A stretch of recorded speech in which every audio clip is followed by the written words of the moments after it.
மறைக்கப்பட்ட உண்மைகளை வெளிச்சத்திற்கு கொண்டுவரும் உங்கள் மக்கள் வெளிச்ச செய்திகள். வணக்கம்.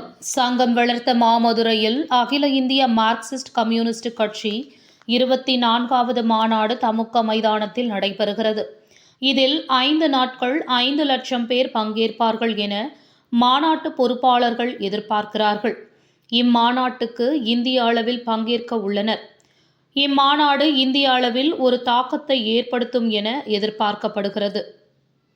செய்திகளுக்காக மாநில சிறப்பு செய்தியாளர் ரா. தமிழரசன். நன்றி.